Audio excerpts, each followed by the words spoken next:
നിങ്ങളെല്ലാം വിളിക്കുമ്പോഴൊക്കെ ഞങ്ങൾ കറക്റ്റ് ട്രാക്കാണ്. കാരണം ഞങ്ങൾക്ക് 100% ഉറപ്പുണ്ടായിരുന്നു പിടിക്കാൻ പറ്റുമോ, 100% ഉറപ്പുണ്ടായിരുന്നു. അത് കാരണം ഞങ്ങൾ ആ രീതിയിലുള്ള വർക്കാണ് ചെയ്തത്.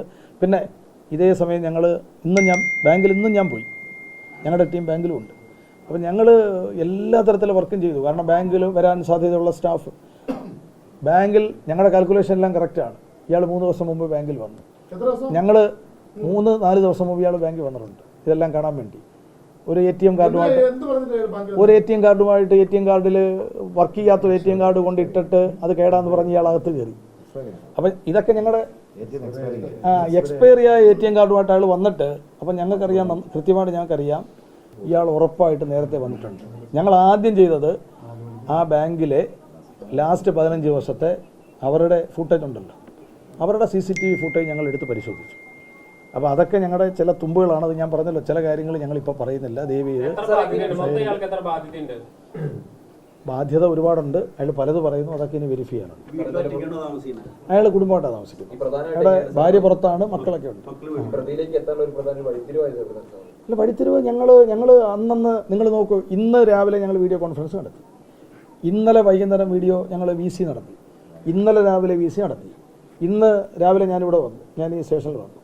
ഞങ്ങളുടെ സീനിയർ ഓഫീസേഴ്സ് എല്ലാം തന്നെ ഓരോ ദിവസവും ഇങ്ങനെ വിളിച്ച് എൻ്റെ പ്രോഗ്രസ്, ഇതെല്ലാം സപ്പോർട്ട് എന്ന് പറഞ്ഞാൽ ഈ ഒരു ടവർ അല്ലെങ്കിൽ കോൾ ഡീറ്റെയിൽസ് എന്നൊക്കെ പറയുന്നതൊന്നും അങ്ങനെ വെറുതെ എടുക്കാൻ പറ്റത്തില്ല. തിരുവനന്തപുരത്ത് സംസ്ഥാന പോലീസ് മേധാവി ഓർഡർ തന്നാൽ മാത്രമേ നമുക്കൊരു ഇതൊരു കൂട്ടായ വർക്കാണ്, പോലീസുകാരുടെ ഒരു ഹാർഡ് വർക്കാണ് എൻ്റെ പറയുന്നത്. 2 മണിക്ക് ശേഷം നിങ്ങൾ ഇയാളുടെ വീട്ടിലേക്ക് നേരിട്ട് ചെല്ലുകയാണ്. പിന്നെ ഞങ്ങളിപ്പോഴാണല്ലോ ചെന്നേ. ഞങ്ങൾ ഇങ്ങനെ അരിച്ചരിച്ച് നമ്മൾ കോമ്പിംഗ് എന്ന് പറയുമല്ലോ, നിങ്ങൾ നോക്കുക. കോമ്പിംഗ് എന്ന് പറയുന്നത് അക്ഷരാർത്ഥത്തിൽ ഇതൊരു കോമ്പിംഗ് ആയിരുന്നു. ഞങ്ങൾ നോക്കുക, നേരെ ഇയാളെടുത്ത് ചെല്ലുന്ന ഒരാളല്ല, 2 പേരല്ല, വലിയൊരു ടീമായിട്ട് ഞങ്ങൾ വളയുകയാണ്. കാരണം ഒരു കാരണവശാലും ഒരാൾ പെട്ടെന്ന് ഓടിപ്പോയി കഴിഞ്ഞാൽ ഞങ്ങൾ എന്ത് ചെയ്യും? അപ്പോൾ ഞങ്ങൾ നല്ലതുപോലെ പ്ലാൻഡായിരുന്നു, വെൽ പ്ലാൻഡായിരുന്നു. ഇന്ന് രാവിലെ അതിൻ്റെ ഒരു ഡിസ്കഷൻ ഉണ്ടായിരുന്നു, ഉച്ചയ്ക്ക് ഡിസ്കഷൻ ഉണ്ടായിരുന്നു. വൈകുന്നേരം 4-4:30 മണിക്ക് DIG തന്നെ വീഡിയോ കോൺഫറൻസിൽ വന്നു. ഞങ്ങളെല്ലാവരും കൂടെ വൈകുന്നേരം ഒരു ഡിസ്കഷൻ നടത്തി. അതാണ് ഞാൻ പറഞ്ഞത്, ഇത് ഒരു പ്രൊഫഷണലിസം, പോലീസിൻ്റെ പ്രൊഫഷണലിസം. പിടിക്കാൻ പറ്റും. ബൈക്കിൻ്റെ നമ്പർ ഉണ്ടെങ്കിൽ, CCTV ഫുട്ടേജ് ആണെങ്കിൽ കിട്ടാൻ പറ്റും. ഇത് നിങ്ങൾ കണ്ടല്ലോ, ഇത് ഇത്രയും പ്ലാൻഡായിട്ട് ചെയ്തിട്ടും നമ്മൾ പിടിച്ചല്ലോ. അല്ല, ഞാൻ പറഞ്ഞല്ലോ, ഞങ്ങൾ ദയവ് ചെയ്ത് അത്തരം കാര്യങ്ങൾ പറയാൻ ഞങ്ങൾക്ക് കവർച്ച, അതാണ് ഞാൻ പറഞ്ഞത്. കവർച്ച നടത്തിയെന്ന് കുറച്ച് പൈസ എടുത്താൽ പറയുന്നു. പക്ഷേ വലിയ ബണ്ടിൽസ് സേഫായിട്ട് വെച്ചു എന്നാണ് അതിൽ നിന്ന് കിട്ടുന്ന സൂചന. അതെവിടെയാണെന്നൊന്ന് എടുക്കാനുണ്ട്. തീർച്ചയായിട്ടും ഞങ്ങൾക്ക് റിക്കവറി ഉണ്ടാവും. വരും ദിവസങ്ങളിൽ നിങ്ങൾക്ക് മനസ്സിലാവും. 100 കണക്കിന് നിങ്ങൾ ചോദിച്ചാൽ മതി. ഈ പട്ടണത്തിൽ, ഈ ചാലക്കുടി, പോട്ട, ഈ പരിസര പ്രദേശങ്ങളിൽ ഞങ്ങൾ ചെല്ലാത്ത മേഖലയില്ല. ഞങ്ങൾ ഞായറാഴ്ച വരെ എത്രയോ പേരെ വിളിച്ചുണർത്തി. ഞങ്ങൾ അവസാനം ഈ എൻഡോർക്ക് സ്കൂട്ടർ എന്ന് പറയുന്നത്, അതിനൊരു GPS സംവിധാനമുണ്ട്. ഇൻബിൽറ്റ് ഉണ്ടോ എന്നൊരു സംശയം വന്നിട്ട് ഞങ്ങളത് ഫോൺ പെയ്ഡ് ആണെന്ന് നോക്കി. അതുവരെ ഞങ്ങൾ പരിശോധിച്ചു. അതിലും ഞങ്ങൾക്ക് ചില സൂചന കിട്ടി. അതൊന്നും ഞങ്ങളിപ്പോൾ പറയുന്നില്ല. ഈ സ്കൂട്ടറിന് ആഴ്ചകൾക്ക് മുമ്പേ അയാൾ തീരുമാനം എടുത്തിട്ടുണ്ട്. അത് ആ ഡേറ്റ് ഫിക്സ് ചെയ്തത് 4 ദിവസം മുമ്പാണ്. അത്രയേ ഉള്ളൂ. അയാൾക്കറിയാം വെള്ളിയാഴ്ചകൾ, ഈ നേരെ ഓപ്പോസിറ്റ് പോട്ടാ പള്ളിയാണ്. ഈ പോട്ടാ പള്ളിയിൽ ആദ്യ വെള്ളിയാഴ്ച, എല്ലാ മാസവും ആദ്യ വെള്ളിയാഴ്ചയും അവസാന വെള്ളിയാഴ്ചയും പ്രാർത്ഥനയുണ്ട്, കുർബാനയുണ്ട്. അയാൾക്കറിയാം 2ാം വെള്ളിയാഴ്ചയും 3ാം വെള്ളിയാഴ്ചയും ഇല്ല. ഇത് കൃത്യം നോക്കിക്കോണം, 2ാം വെള്ളിയാഴ്ചയാണ്. അപ്പോൾ ഇയാൾ സെലക്ട് ചെയ്തത് ഇത് വേറൊരു വെള്ളിയാഴ്ച ആയിരുന്നെങ്കിൽ അവിടെ വലിയ ജനമാണ്. പിന്നെ അവിടെ കല്യാണം, എല്ലാ ദിവസവും കല്യാണവും ചടങ്ങും മാമോദീസ, വിവിധ ഈ ആത്മീയ ചടങ്ങുകളുണ്ട്.